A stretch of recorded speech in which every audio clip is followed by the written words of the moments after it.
Welcome to Murfreesboro Storytellers.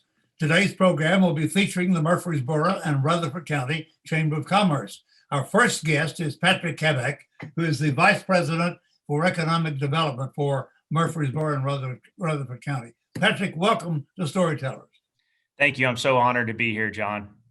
Well, it's a pleasure to have you. Give me a little background on how long you've been with the Chamber and what's your background before coming there. Great. I've been honored to have this role leading the economic development efforts for the county and its municipalities here for 3 years. And before that, I spent 2 years in a similar economic development role in Williamson County. And before that, I had a year at the state Department of Economic Development with Tennessee. And so I've been about in the region for 6 years. And before that, I had 10 years in New York City and doing some economic development and also working in the private sector up there. And so, but been 3 years here. Well, good. We're delighted to have you in Rutherford County. Thank you. Patrick, things have been different for all of us over the last year. And how has the pandemic affected your work as recruiting for Rutherford County? Well, yeah, as you kind of mentioned, our goal has always been to recruit great careers, great jobs, and great companies here to Rutherford County and Murfreesboro, and help our existing companies have a great experience here so that they'll reinvest and expand and add more great careers here. And so long term, obviously that hasn't changed, and our strategy long term hasn't changed. We have target industries that we try to recruit, such as office and tech operations like headquarters and advanced manufacturing operations. And so that hasn't changed either. And so I think, because we've had a good long-term strategy and we have so many great assets and things going for us here in Murfreesboro and Rutherford County, we've been lucky that things have continued long-term. The companies and people are still interested in moving here, which is great. And we are continuing to, successfully pitch the story of our community. What has changed is the short term and the tactics of how that works. And so when, in normal times, we spend a lot of time out on the road, either going to visit prospects or we visit conferences, and we have a lot of relationships with site consultants who advise companies on where to locate their business. And so we have a lot of those relationships that are in other regions and other parts of the country. And so we haven't been able to do that as much, and we haven't had as many companies coming to visit in person. They still do, but not until the end.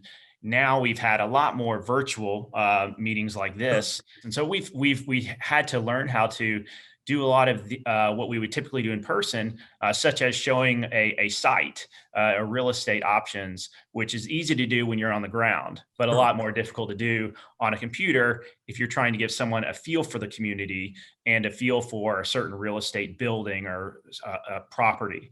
And so we've had to leverage technology and get up to speed on some of those tactics, which has been interesting. We're seeing a comeback though. And so we're seeing a lot more visits now. People are starting to travel, and we're going to be able to travel hopefully soon too when conferences open back up. And so looking to getting back to a little bit more normalcy soon. Do you have any strong prospects that you're working on and getting close to? And we do a lot of, especially the last half of last year, things started to pick up. Companies started to get more comfortable with the prospects of vaccines and started to open those projects back up and started to travel. So we're getting to where we're later in the project process with several of our leads. And so very exciting to really want to help close those, and have been working, several in Murfreesboro, been working closely with the city. We have a long standing partnership and great partnership with the city that, any of these projects that, we're working on, the city's working very closely with us and with the consultant. So, excited, and hopefully we will soon be able to announce some projects and continue to work on those. talking to a local operator of a restaurant here in the community, saying they're having more and more difficulty in finding and keeping good people for working. Is that across the board? It really is, John. And so the key, there's several factors that come into trying to win projects and companies deciding on where to locate. And usually, even before COVID, talent, workforce was the top concern. And so with any growing community, it's a concern. And so there's low unemployment. And so that continues to be, a top concern. The difference with us is what we're doing about that. And so we have a full-time here in Rutherford County and Murfreesboro, we have a full-time 3 people committed to developing our workforce. And so it's led by Beth Duffield here at the Chamber. Right. And so they are committed to bringing industry in, and so that industry is able to tell academia what we need and what we need today as far as talent and what we're going to need tomorrow, so we can stay ahead of those trends. And what we've seen in COVID is actually that our strategy with workforce development and what we're doing from kindergarten all the way up to our PhD programs at MTSU is really exactly what we needed to do to be. And so COVID's actually accelerated those workforce needs. And so it's good that we we're on the right track already. And so it's really even accelerated those needs. So we need more and more people, and we need to build those programs that we've already started to. So I think that's what really separates Murfreesboro and Rutherford County and our great academic partners here, is that what we're doing, yes, workforce is tight, but what we're doing really sets us apart. Very good. What is a typical day in the life of Patrick, or is there one? There's not, and that makes it really fun. And so, some days are slower than others. Some days there's so much it's hard to get everything done in the same day. And so we're always, if things are slower, that gives us time to do more planning and more, outreach to try to drum up leads. To reach out to site consultants to check in and continue to build those relationships. Sometimes we are going to conferences in normal times to check in with our site consultant base, or visit prospects that we can pitch our community to. Sometimes we are going to meeting with our other departments, like our workforce development programs, to hear what the latest is, so we can continue to build out our story for our community and what our workforce development programs are. Right now we're redoing our website for workforce development and economic development. So a lot of work going into that, and making sure that we are leveraging technology and making sure that the first impression on a computer for our community is as best as it can be. Nashville-Davidson County has recently announced the coming of a new industry there, a new company, Oracle, I believe. How is that going to affect the whole workforce situation for Middle Tennessee? Well, it hopefully will help. I think, we're a very regional industry with economic development. And so we have to work very well with our partner, with our neighboring communities. And so when Nashville has a big win like that, that's very exciting, for us. I think, an Oracle bringing 8,500 jobs, very high paying jobs, those kind of jobs are going to be looking for those downtown urban cores like Nashville. And so, that's going to be what they're looking for. And so for our region to have something like that is much better for our region than our region not having something like that. So I think, it's going to drive what we're doing at MTSU's computer science program, Data Science Institute. It's only going to build on the momentum that is happening in our region with our workforce development. Yes, it's going to, take a lot of existing tech employees, but it's going to give us more momentum for attracting more tech jobs and more investment in kind of tech workforce development. So it's a great thing long term, and we're very excited about each of these wins for the region. Similar impact to that of Amazon coming to the Middle Tennessee area, I presume. Exactly. Amazon essentially, decided several years ago to locate their supply chain headquarters, their divisional headquarters here in downtown Nashville. And so that's another, we have several investments in Amazon facilities in Rutherford County, including a large fulfillment center in Murfreesboro. And so, it's good to have those companies located here. It's good to be. We actually talk with Amazon, very frequently, and so the different departments. And so it's good to have those connections and have those types of companies, having Nashville or having Rutherford County on their mind. And so we have great partnership with those companies when they come here. What are some of the difficult challenges you face every day in recruiting industry to our community? Things that we maybe are lacking or needing more of? Yeah, I think, one thing is in order to attract a company to come, you need a place for them to go. And so, with so much growth in jobs that we've seen over the last several years, we have less land that's available. And so, and the land that is available is more expensive. And so that's just a natural constraint and a high quality problem of a fast growing community.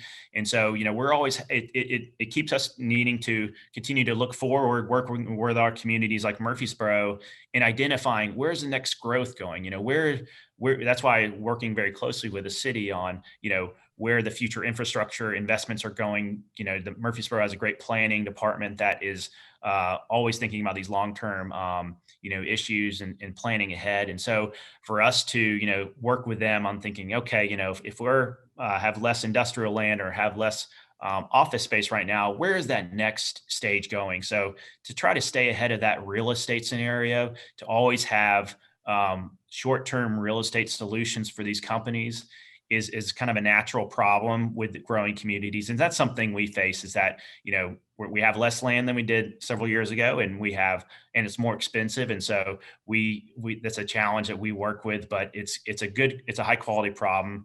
And for one thing, it's office space. We would love to have more office space here in Murfreesboro. That would help us attract more office companies and tech operations. And so when we see projects like the fountains at Gateway, is very exciting, and they've done very well. And so, to work very closely with those partners is very important too.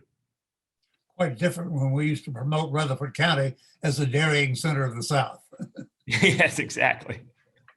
Yep. And those Lots dairy changed very farms quickly. turned into subdivisions. That's right. Patrick, if you had one wish, one wish, what would that might be? For our community, I think, Right.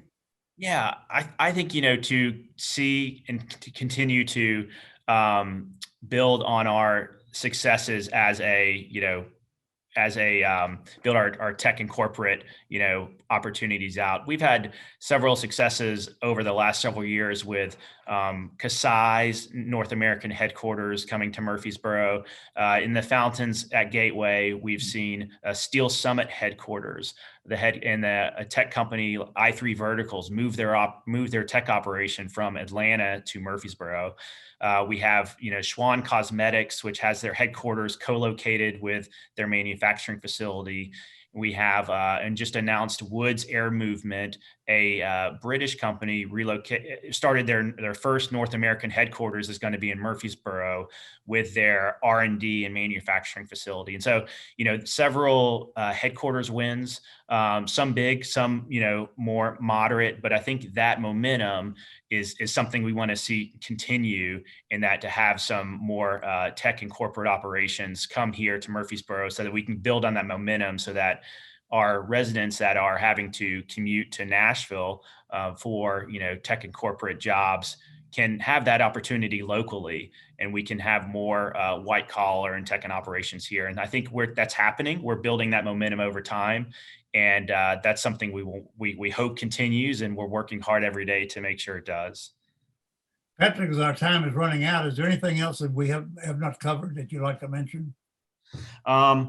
No, I think that's it. I think, I think the bottom line is, we have a very good thing here, and we're very lucky to see we haven't had a drop off because of the pandemic. And I think it's accelerated some things that we were already planning on. And so I think that's the takeaway here, is that our long-term plan was solid, and we're thankful for that. And we're going to continue to build on our successes, and very lucky to have partners like you. And thank you so much for having me today. It was a pleasure talking with you, as always.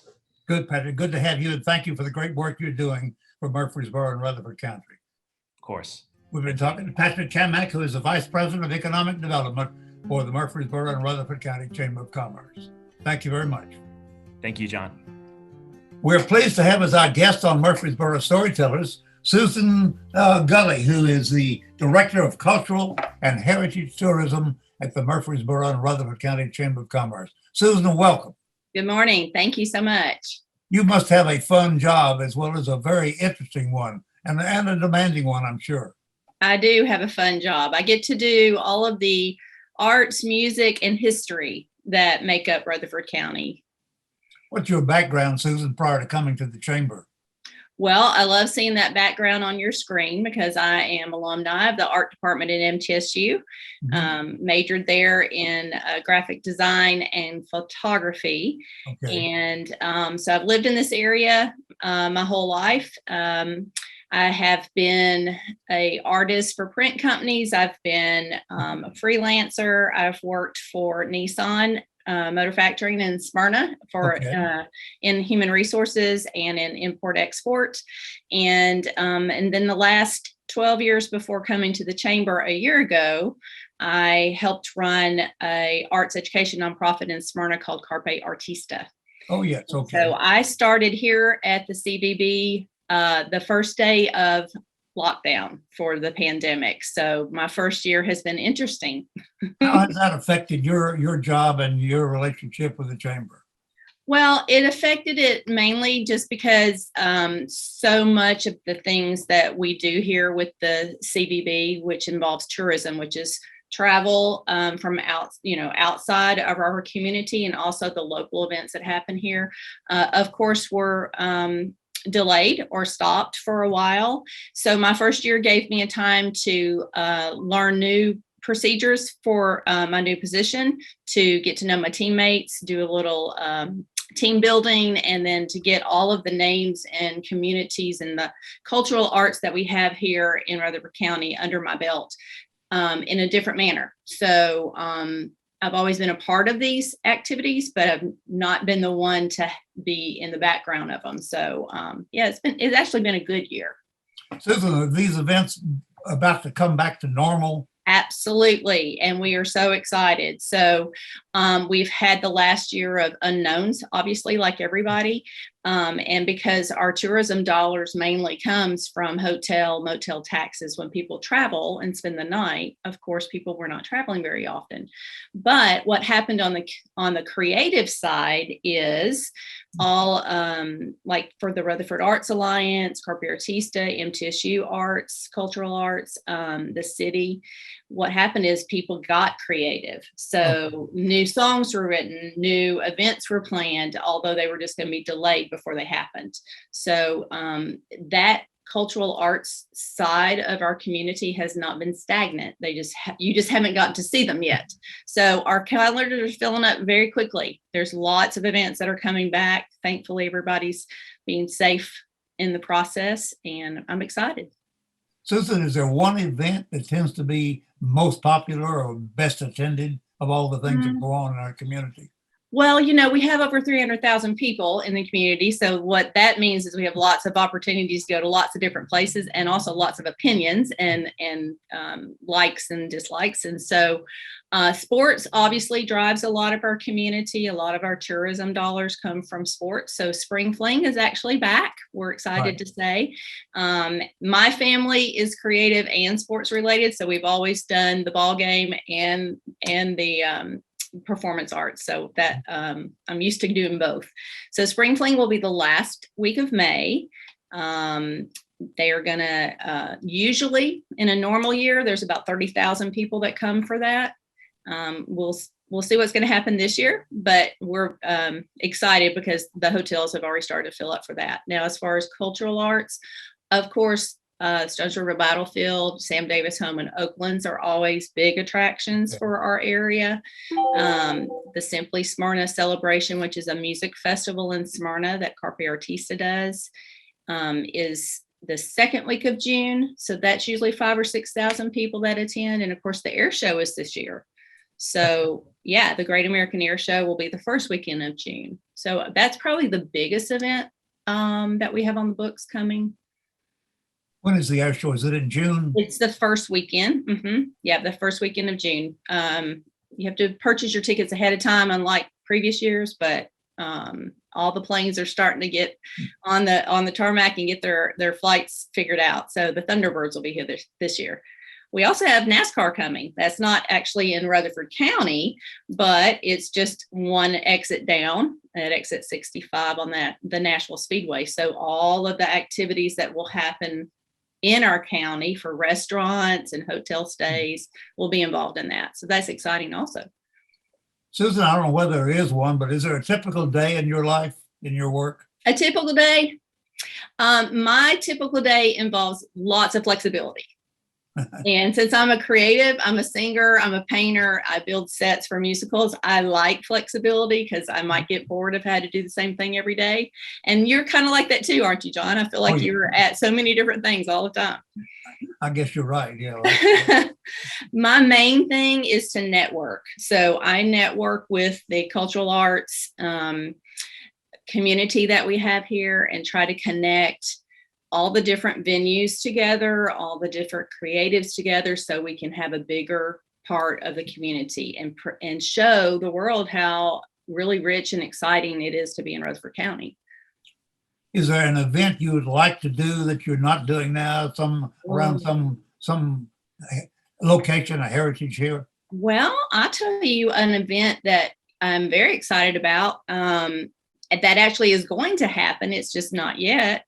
We have created, along with the Rutherford Arts Alliance, the City of Murfreesboro, and MTSU History Department. We've been working on a Leading Ladies of Rutherford County history.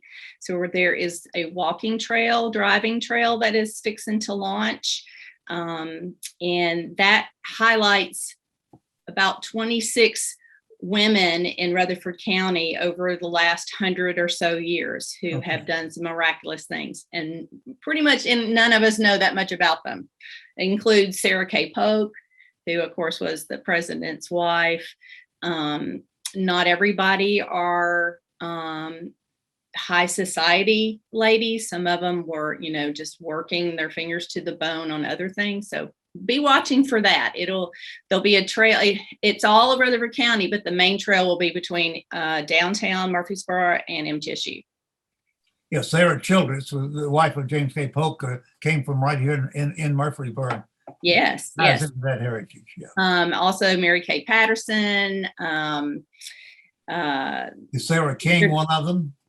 I believe so. I'm sorry, I can't recall all of them off the top of my head, but you can go to Leading Ladies Rutherford website and you read all about it. It involves the Rutherford Health Department. It also involves the first female-led African-American newspaper in Murfreesboro. It's pretty exciting. Yeah, sounds like it. Yes. Very good. There are a lot of locations in the community, like the old Rutherford County Health Department. The building is still there, but it's in a different phase, because we used to have blue ribbon parades when I was in school. Right. We marched downtown around the square and got to wear a blue ribbon because you've done all the things you're supposed to do to stay healthy. Right. That's awesome. So that's a throwback but when you were in school to what's happening nowadays, right? To staying healthy. So that's right. Yeah. Maybe a lot more emphasis on it today, but it still was meaningful back then. Oh, absolutely. Absolutely. So that's what this Leading Ladies project does. It's bringing highlights to areas that we drive by every day, but we don't know what happened many, many years ago. And is the Civil War a feature of this as well? It is part of it, just because some of those locations were involved. And for example, at the Mary Kate Patterson House in Laverne, there's a Civil War marker that's actually at her home. So that's kind of dual fold. And she was also a friend of Sam Davis. So that leads straight to the Sam Davis home in Smyrna. So the trail definitely goes throughout the county. We're also going to try to highlight soon some more about the Trail of Tears. Got some projects in the work for that. We just did a quilt trail. So if you've ever been out driving in the country and you've seen the quilt paintings on barns, that's called agritourism. And so we have a new trail for that. There's a wide plethora of different things that would interest a lot of people. Any emphasis on the maneuvers during World War II when the Second Army was in there, General George Patton and others? Not specifically on my particular plate at the moment. However, that is part of the heritage and history portion. And I've been in talks with the Stones River Battlefield team there, and also the Civil War team that actually is out of Virginia. We have a lot of tourists that come, or a lot of, I don't like to call them tourists. I like to call them extended family. So we have a lot of visitors that come into town for those things. I will tell you a very exciting event that is happening in November. That is brought on by CommuniServe. They are a veterans nonprofit, and they help bring help to the home, not medical help, but all the other things that have to happen as far as dressing and eating and that kind of thing. They are bringing the Wall That Heals Veterans Memorial, traveling memorial to Murfreesboro in November. And that is a huge excitement for us. It doesn't go all over the place. I mean, it goes all over the place, but it's very particular where it goes. So be watching for those updates. And tell us more about what that is. It's in Washington, D.C., there's a wall, a memorial wall for the Vietnam veterans. This is the traveling wall. So it's an exact duplicate. You can still make rubbings on it. It's 3-dimensional, and they will bring that to, and I think they're going to be at Barfield Park. And they'll be here for, I think it's maybe the second weekend of November. Yeah, I've been there in Washington. It's quite pretty impressive. Mm-hmm. It really is. So this is for, and they'll have some special times for the veterans that can't get out in the public very often, very much right now because of COVID, and also can't travel. So they'll get to go and do some healing. So we're excited. Any other events that we haven't mentioned that are coming up later in the year? My calendar is so full, John. I hope to see you at so many of them. The Chamber of Commerce is doing many ribbon cuttings right now, which those sort of slacked off for a while. So lots of new businesses. We just did a new one at Notes Lounge yesterday. So if you haven't heard of Notes Lounge, that is great jazz music yesterday, and an event space. So they have some pro boxing coming. They have some music coming. Hop Springs has some big music venues, or not venues. They are a music venue. They have some big acts coming also. So I would say every single day of the week, especially every weekend, there's something happening in Rutherford County that you don't even have to drive to Nashville or anywhere else. I'm sure that's true. Yeah. Kenneth Beam does a great job with the diplomat program. I'm pleased to be a part of it. Yes, she does. Yes. And you've been a part of that, what, 25 years? 25 years or so. Yeah. Okay. Well, I'm on year 5, I think. So I got a little ways to go. Okay. All right. You'll get there. Anything else that we haven't mentioned? I would just like to say that as far as the economic growth back for tourism, be excited because our hotels are starting to fill up again, which is good news for all these events that are being planned. It's also good news for the tax dollars that will come in to help. We also have, I would let you know that 63 cents on the dollar that is spent at a cultural arts event stays in the community. So go buy your tickets, go support these things that your friends are putting on. Excellent. Thank you for mentioning that. Susan, thank you for being with us for Murfreesboro Storytellers. Well, we've enjoyed anytime. having as our guest Susan Gulley, Director of Cultural and Heritage Tourism. Thank you. Best of luck to you. Bye. Bye-bye.